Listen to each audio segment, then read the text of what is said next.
The memoir Daryl is bringing to us is connected to the story of Canada's residential schools.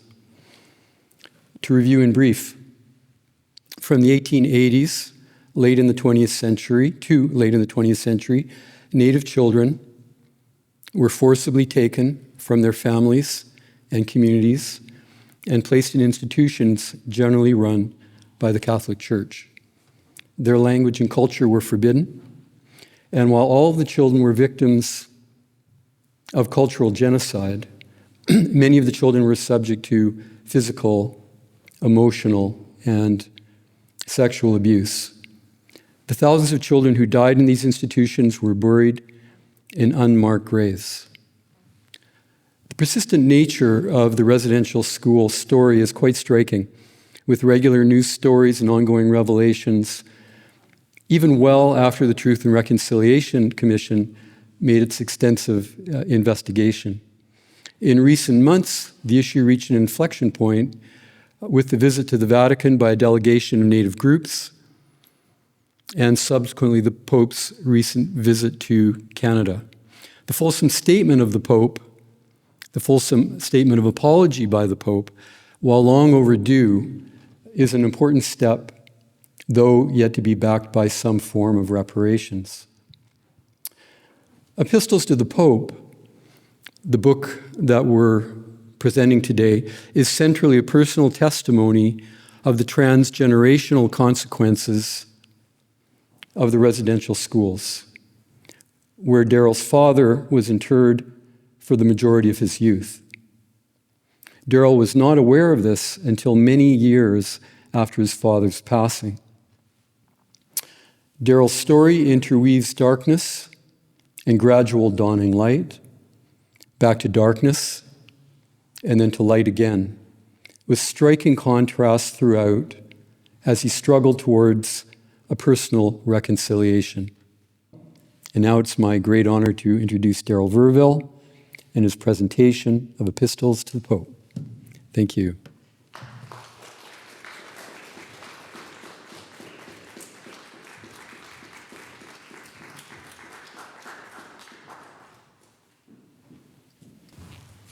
Thank you so much for coming.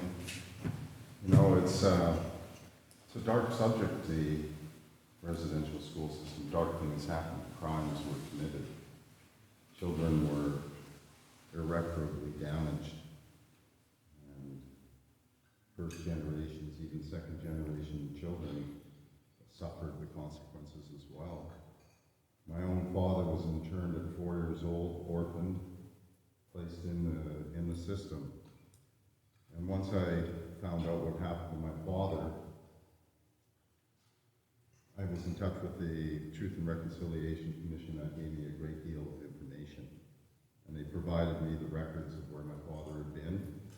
Some of the records had gone missing, which happened to a lot of the young children, because the ones that were orphaned and placed in the convents were the ones that were systematically targeted by pedophiles, because those children had no one to complain to. They lived in the convents and they were punished by the priests. If they complained about what would happen to them, well, the priests would come in and punish them further. So they had no voice. And my father was one of them. He was in there at 4 years old. And he must have experienced so much shame that never a word was said about his childhood as I was growing up. And I was absolutely bewildered at why my father was the way he was. I mean, you couldn't describe him as other than a type of monster, a Jekyll Hyde, Machiavellian type character that literally terrified me and my brothers. You know, it was awful. And I mean, at 8 years old, I ran away with my brother for a week in Edmonton. That should tell you something.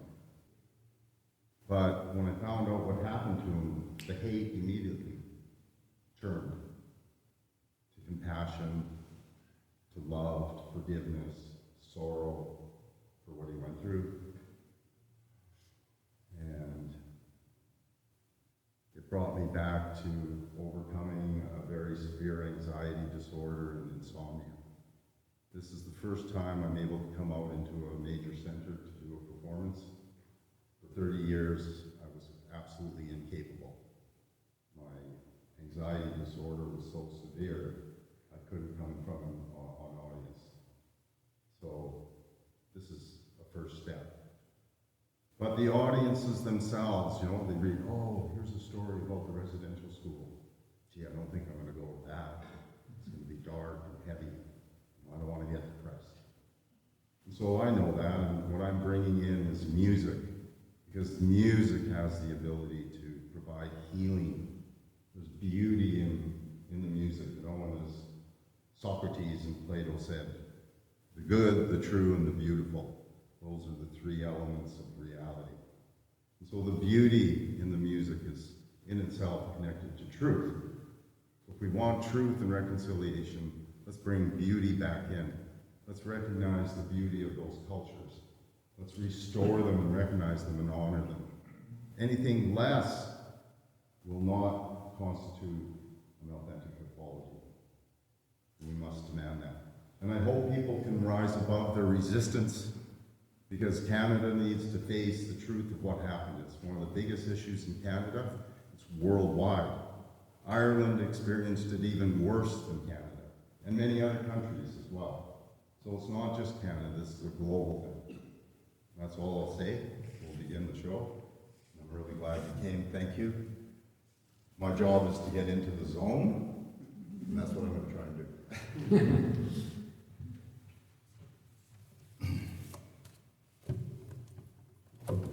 We're going to start with the slides, and I'll be performing soft, beautiful music to the readings.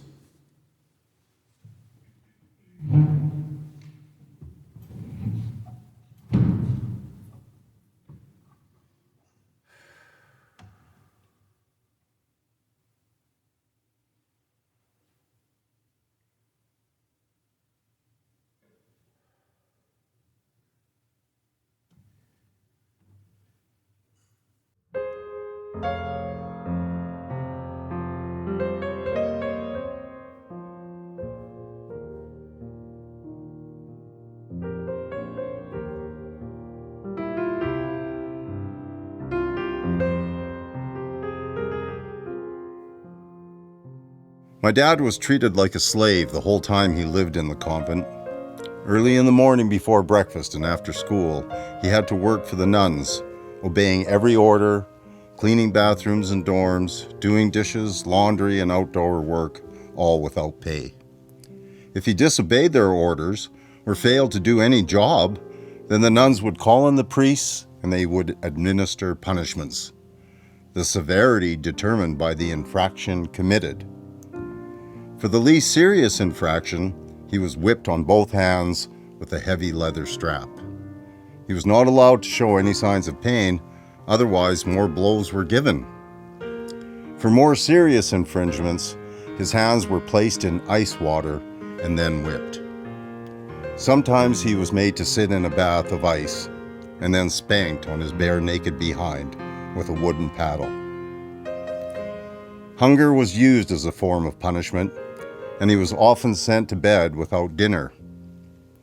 In other instances, they would put him out in the cold winter night without a coat until he was practically frozen. The most serious offenses, such as running away or stealing, were always punished by rape. My father was regularly tied up, bound hand and foot, and then sodomized. This started from the time he entered the system, when he was only 4 years old. And these terrible things happened to many other kids.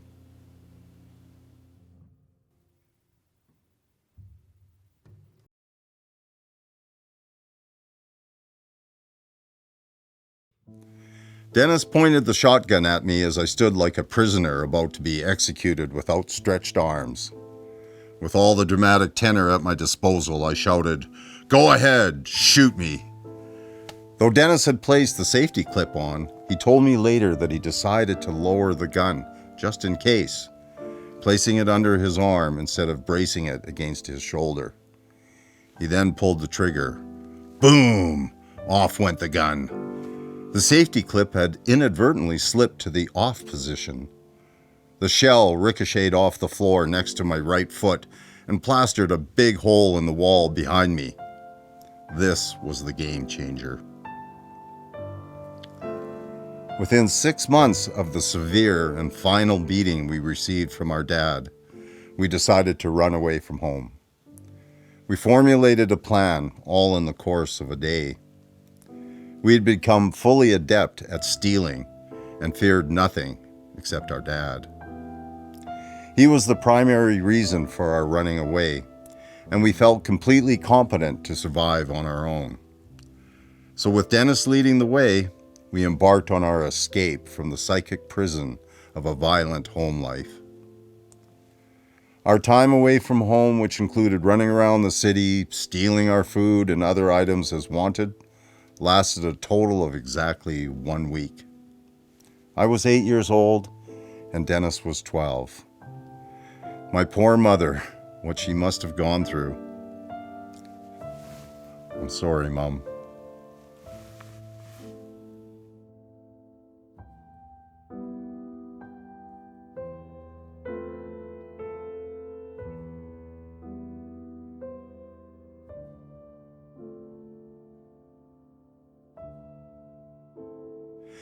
I connected deeply and profoundly to the great music of Beethoven. The first real connection happened one night when I was peaking on an acid trip. I was 12 years old. I came home and was enraptured in a very expanded mental and emotional state, having spent most of the evening in philosophical conversation with Wayne, my closest friend at the time. I went into the rumpus room where the upright practice piano was kept. I could hear in my mind the exciting passages of Beethoven's Pathetique Sonata that I loved. I retrieved the piano score from the shelf where all the sheet music and books were stacked. I began to play it, slowly at first, as it was beyond my accomplishments at the time, yet I felt the essence of it in my bones. I played very quietly as my parents were asleep upstairs and I didn't want to awaken them. I went on for some hours without any interruption. At a certain point, I experienced a oneness with the music and was playing at that time my favorite part of the first movement, where the allegro starts. I executed it like a concert pianist would, right up to speed, and I had a vision of myself in a future scenario performing it for an audience. I was completely elated and knew in that moment that becoming a pianist was my destiny. From that day forward, I took to practicing the piano with vital interest. So this was me at 12 years old on acid. Check it out.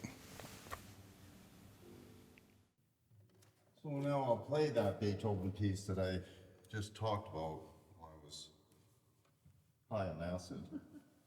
Does anybody have a hit of acid? This is Beethoven's Pathetique Sonata, and it really exemplifies the hero archetype. And Jung talked a lot about the archetypes, and there's patterns to these archetypes. And the hero, it's the one who has a quest. He's motivated in his heart to accomplish something on behalf of his people and his society. And he ventures out on a journey, to get the jewel, to get the wealth, to get that thing that he's going to be able to bring back to enrich and evolve his culture. And in the course of that, he goes through ordeals, and then he meets the dragon, and he gets wounded, but he comes back with it, and so there's a recapitulation. So you'll feel that in the music. There's the romance, of course, of the hero. He's a young man, and he's doing this too for his lady. So there's senses of the romance in it, but then it comes into the struggle, and then that gets to the point where he didn't realize the ordeal he would be in, and Beethoven exemplifies it in the music in such a powerful way. It's, everyone who knows about archetypes will say Beethoven's music is the most archetypal, and it starts with that, the defiance in the hero, the defiance of that which is wrong, that which has gone wrong in society. And in a sense, it went wrong what we did to our people, to the First Nations people. It was wrong. It was a crime. And so my first chord is the rage against the dying of the light.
j'aime le pied. The second one is so beautiful. When I think of my father and connected in with the music,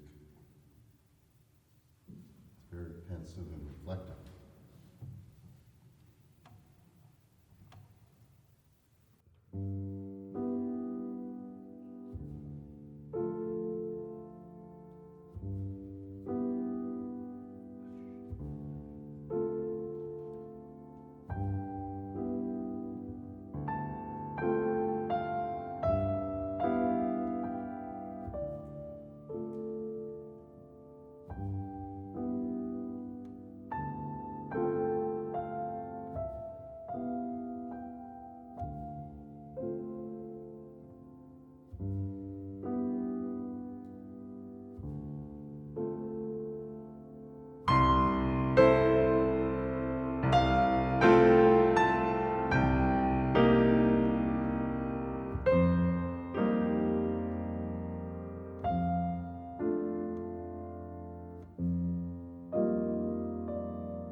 I auditioned for the great teacher Dr. Lahano at the University of Alberta when I was 14, and this is how it went down. I arrived at his studio, and after being introduced to each other, I sat down and started to play a piece from the composer Granados titled Andaluza, number 5 from his 12 Spanish dances for piano. Before I could finish the piece, Dr. Lahano interrupted me and prompted me off the piano bench with a gentle shove, instigated by what I assumed was his frustration with my performance. I was wondering what the hell was going on as he took the seat at the piano. I was impressed by the way he sat back so casually, very relaxed. He began playing the Andaluza. Wow, this truly was one of the most powerful and influential moments of my life. I'm sure my jaw dropped halfway off my face as I stared in awe and wonder as he performed a masterful rendition of the piece. In that absolutely thrilling moment of musical revelation, an undiluted inspiration dawned in me and a certain conviction. I was instantly reborn. I do not exaggerate. I would henceforth be committed and devoted to my new musical aspiration, believing that someday I would be able to play the piano like Dr. Lahano played in that magical and inspired moment.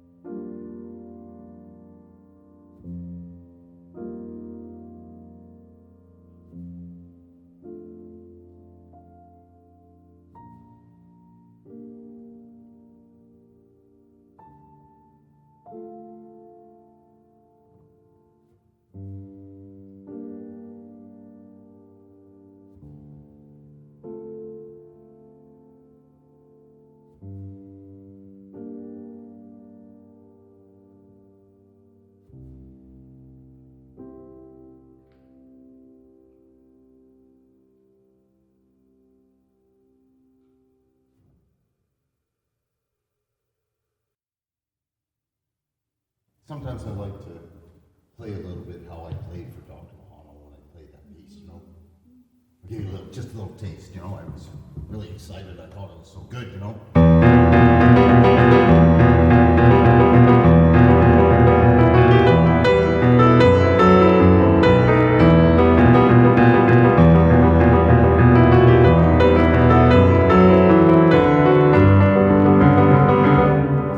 I don't know if I got that far.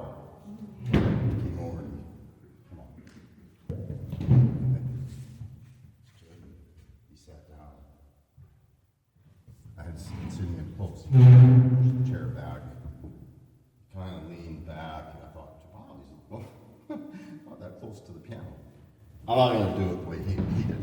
I can't really obviously copy exactly what he did, but it might have been something like what I'm going to do. After all, he was my teacher, and he taught me what he called the singing His teacher studied with a student of Franz Liszt. Liszt had studied somewhat with Beethoven, so our lineage goes to Beethoven. And it's called singing style. So we always say, sing the melody, shape the melody like a singer would. Listen to the singers and see how they shape those melodies. So this is what it's like.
In my book, I wrote 13 letters to the Pope, and I called them epistles.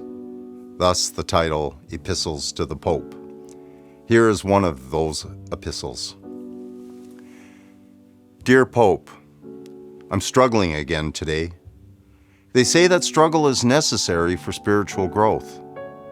I found myself in a somber mood, longing with all my heart to be engaged and employed in the vocation I love, classical piano performance, to be able to offer to humanity my musical gifts, along with psychological and spiritual insights, completing my creative potential and fulfilling the honorable task of sharing beauty and knowledge. This, my human aspiration. However, I find myself deflected from the pursuit of such personal happiness through the intrusion of compulsions and self-defeating insecurities, causing lengthy disruptions in my creative process. As it stands, a plenum of negativity was set into the fabric of my being, resulting from the mortal sins committed against my father and passed on to his family. The pain and anguish are driven deeper by your refusal to apologize for the commission of those mortal sins. This refusal of yours to express heartfelt contrition haunts me on a daily basis. It's like rubbing salt in a deep and already festering wound. You claim to offer the bread of life, while in fact you are distributing the cold breath of death. You are like the chameleon that hides its true colors for two purposes. First, to escape detection, and then to gain advantage over its prey. When a wound is so deep, at some point the victims must renounce all irrelevant preoccupations and make it a priority to focus on their healing journey, engaging all of their capacities with a courageous spirit, acquiring information and aligning with allies to rout out the malignant disease. This is what must be done, each in their own capacity, if one is to survive the hellish ordeal of sexual, physical, and emotional abuse. And this is what you must do to effect a return to a relative homeostasis in your church. Every day I fervently hope and pray that this document will impel you and the church, the congregation of Christian believers worldwide, to offer justice through restitution, reparation, the making of amends, and finally, and most importantly, to achieve spiritual reconciliation. However, until you know sincere contrition, a heartfelt repentance with a desire to make amends, the evil epidemic emanating from the Vatican will continue to metastasize throughout the world, destroying the lives of tens of thousands of boys and girls, as it did my father's, sending many to the grave devoid of justice. What a tragedy on earth and in heaven. What a great sin against God.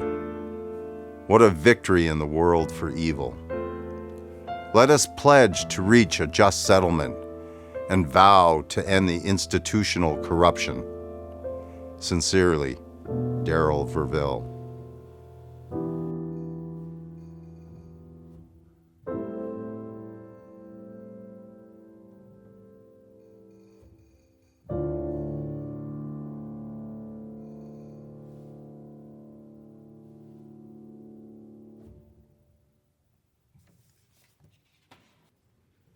One of the things that I learned from Jung was a system that he developed called active imagination, and that's where you allow a certain subject to come up in your mind, and then, or you had a dream, and there was a theme to that dream, and so you go into that dream, and you start looking at the contents, and then you start amplifying them, and moving that story forward, and just going into a flow of seeing where it takes you, and maybe perhaps afterwards writing it.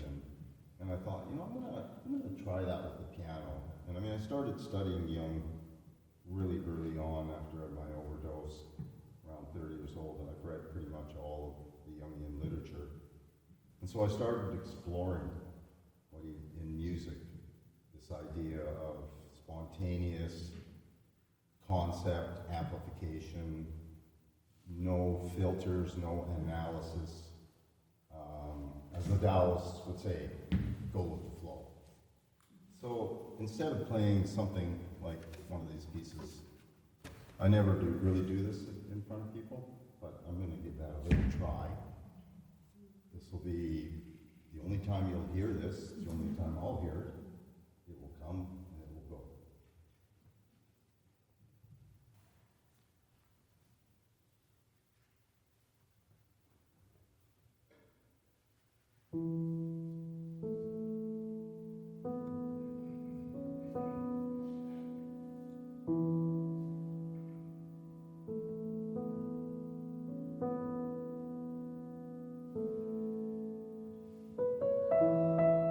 My first year of university ended with a magnificent success. I won the Edmonton Open Piano Concerto competition with my performance of the Grieg Piano Concerto in A minor. It happened in an unusual way. I'd actually missed the application deadline, a consequence of my absent-mindedness concerning practical details. Dr. Lehano was terribly disappointed, as we had been planning it for a while. A couple of months went by, and it was 2 weeks before the actual competition when one of the contestants suddenly dropped out. This created an empty time slot in the competition, and Dr. Lehano was quick to secure me as the replacement contestant. I vividly remember the day he told me I was in the competition. It was during a break in classes. I was on the third floor of the Fine Arts building at the University of Alberta, where all the practice rooms were. Dr. Lehano intercepted me and gleefully told me the news. My heart jumped right into my throat, and my heart started pounding with an acute anxiety attack. I was familiar with the high anxiety in many of the nightmares I had, as well as in the countless times being confronted by my dad. But I never experienced this level of distress concerning a piano competition. On the other hand, there was good reason for the bout of nervousness. I still hadn't learned the cadenza and didn't have the whole piece memorized. Throughout the hour that the anxiety attack transpired, I knew I had to go through with it, prepare, and be ready for the competition. And that meant practicing many more hours than usual. I managed to summon the requisite commitment and energy, and along with a couple of extra lessons, I had the concerto ready for the competition, which was conducted in the Fine Arts building of the university. There were 2 winners selected to perform the first movements of their respective piano concertos with the Edmonton Youth Orchestra. Both were students of Dr. Lehano. Linda Stringham won with her rendition of the Saint-Saëns Piano Concerto No. 2 in G minor, and I in my performance of the Grieg Piano Concerto No. 1 in A minor. Paul and I will now perform the Grieg Piano Concerto for you.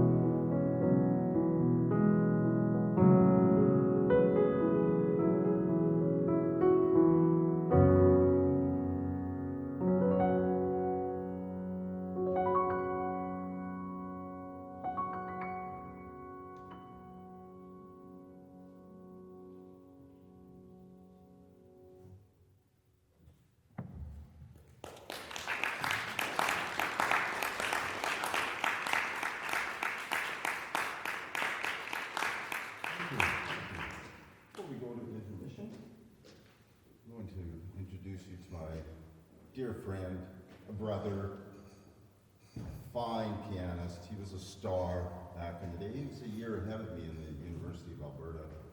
We competed against each other. His sister's here, and I haven't seen her in a long time. Ina, so great.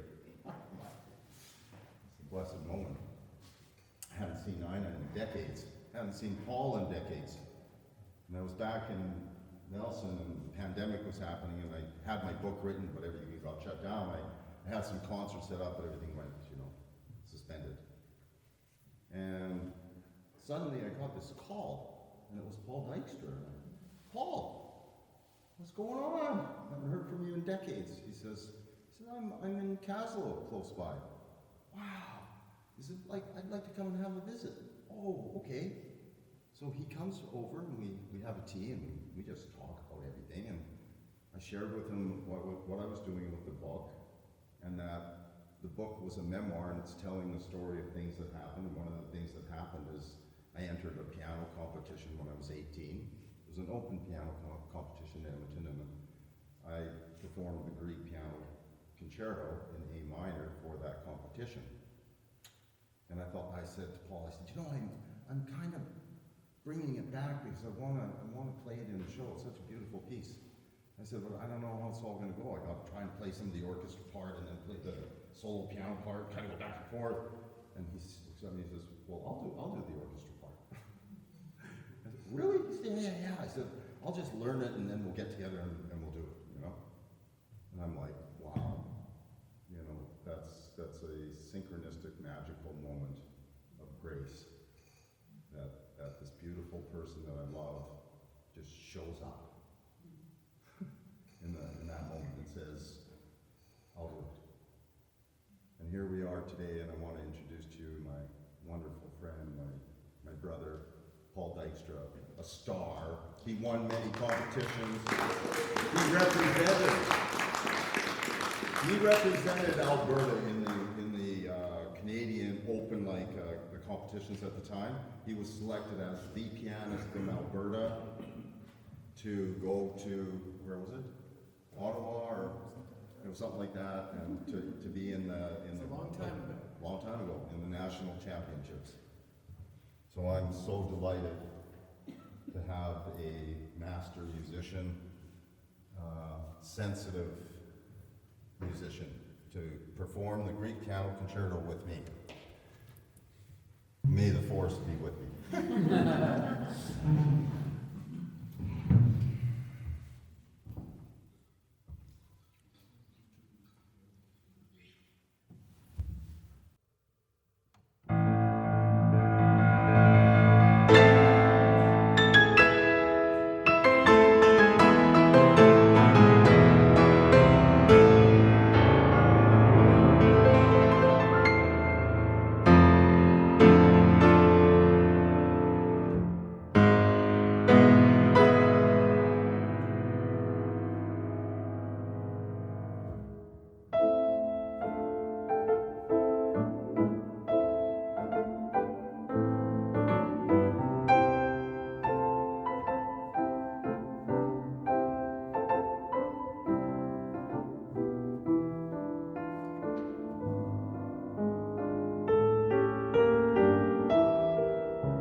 break now and enjoy yourselves in the intermission, and we'll see you in 10 or 15 minutes.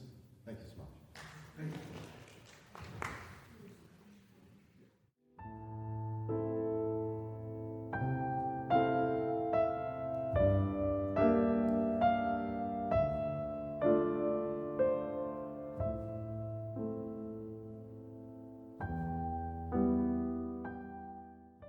Welcome back from the intermission. So we're going to begin. The next section comes out of the book, and it was the chapter that I called Pilgrimage to Hell. And it was the period where the anxiety disorder and everything was so severe that I became really literally dysfunctional. I really couldn't manage anything. And my sense of self-worth and esteem was in the negative zone. Like my father would say to me, you're not just a nothing, you're less than nothing. He said, have you ever heard of negative numbers? You're less than zero. Less than zero. And that hits you when you hear it over and over and over. And you think, yeah, I'm just like, I'm nobody, I'm nothing. And so that's your whole sense of yourself, so you let yourself go. And you might as well die. And that's what I did. Just got into the drugs and really became an addict. And that's why I call it pilgrimage to hell, because hell, when you're in hell, you have no willpower. You're not in control, you're being controlled. And that's hell. And it's an awful place. And it was absolute grace that pulled me out at the last moment, I tell you. Because in my second overdose, first overdose, they got me to the hospital, pumped me out. Second overdose, I was gone. I was looking up into some vast blackness, and I knew I was dying. And that's when I made the most sincere prayer that I've ever made. I don't want to die this way. God, help me. Please help me. Don't let me die this way. And he brought me back.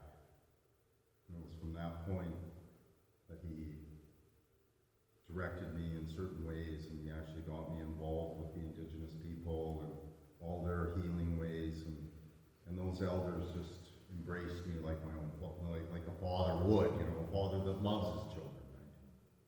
So a great deal of healing happened with that. So this next piece, and I think I'm just going to do the same thing. I'm going to just extemporize something to try to fit the mood. But it's called Descent into the Sepulchre, from the chapter Pilgrimage to Hell.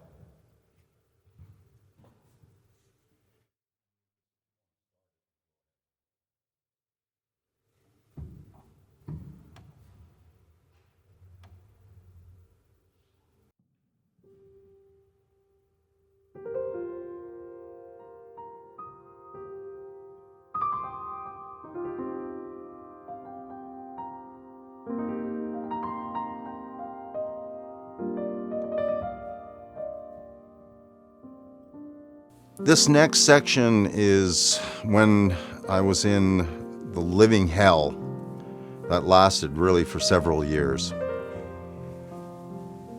That event wasn't enough, apparently, because about 2 weeks later, back in Vancouver, I was having another hellish night in another very similar drug binge stupor. I really did have a serious unconscious death wish. I was in the middle of the night, and I started to feel the way I had when I overdosed 2 weeks before. I went to the kitchen sink, filled a cup with water, and attempted to drink it. The next thing I knew, I was gazing into what appeared to be a night sky, speckled with pinpoints of light like stars. I had the conscious thought, this is it, I'm dying. With that thought, I came back into my body. I had fallen on the floor with the glass of water hitting my face and cutting my cheek. Blood was flowing down my face. I quickly attempted to get another drink of water when suddenly I found myself looking up into the sky again, drifting upwards towards the little lights. Again, I was returned to my body lying on the floor. I really had to struggle with all my strength to stay in my body and prevent myself from going into the beyond again. I knew this was a fight for my life. I truly did not want to die this way. I started slapping my face and putting cold water on it. I went outside and breathed the air as deeply as I could, all the while praying fervently as I had those years ago when I was visited by the arch-demon.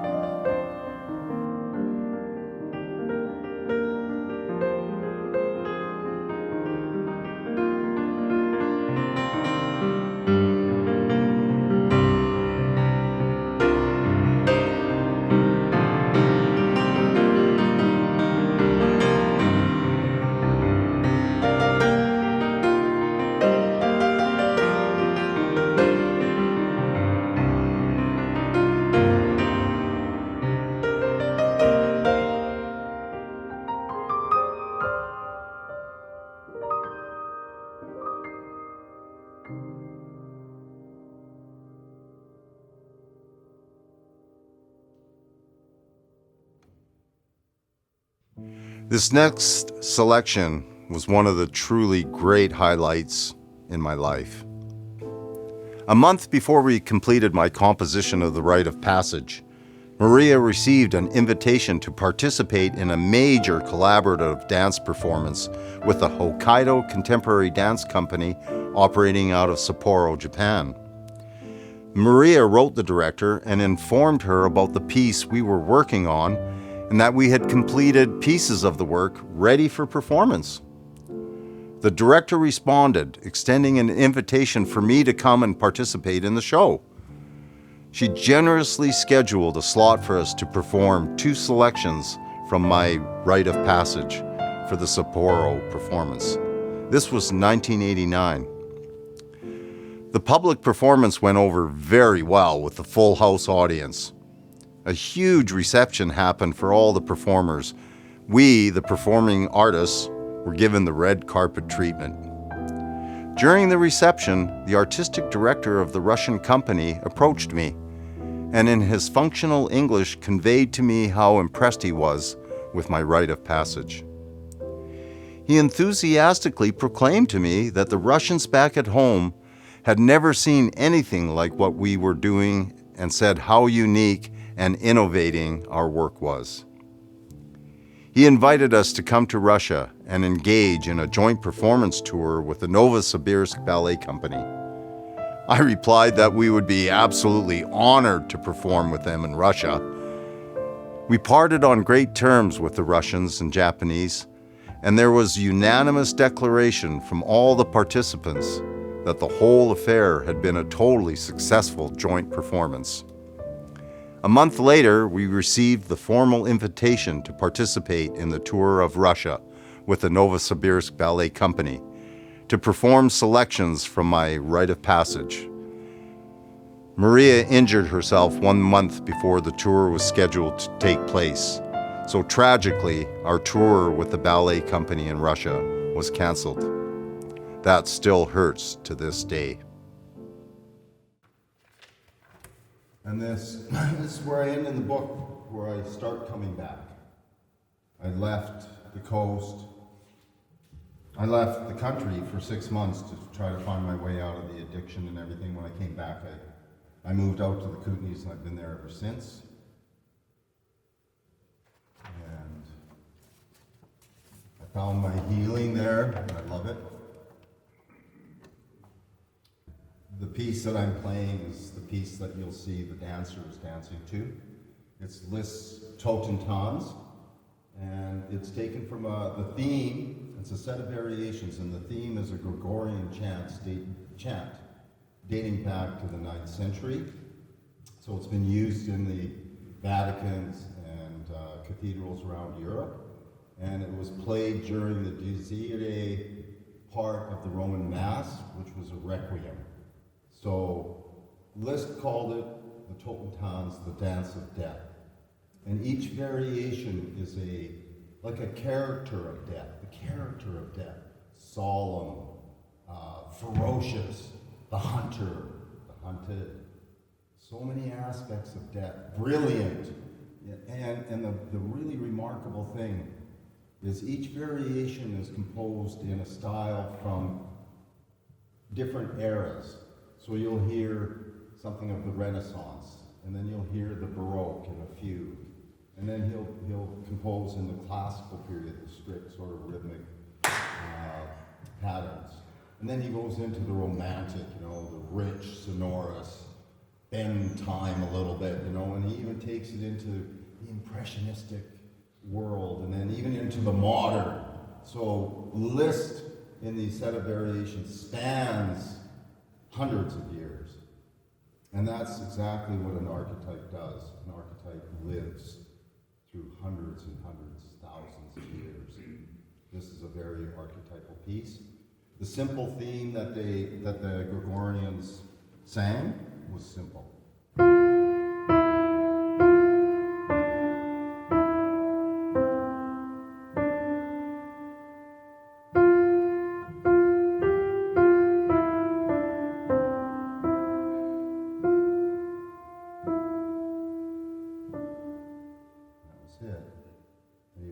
Set of variations, and these are a selection of the variations. It's a long piece, so I selected some.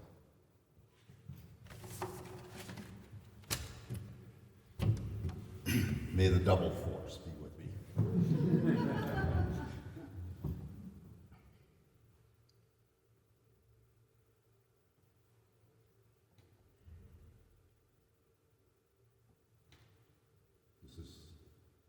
This is like the angel of death, appearing out of the mist, coming to get a soul.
probably nobody here is here from Victoria.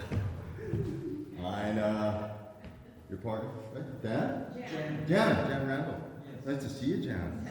Wow. That's been a long, long time. Yes. Great. And your parents? Sorry. Oh, Okay. Friends. Nice. Thanks for coming. Next time, bring a handful of people with you.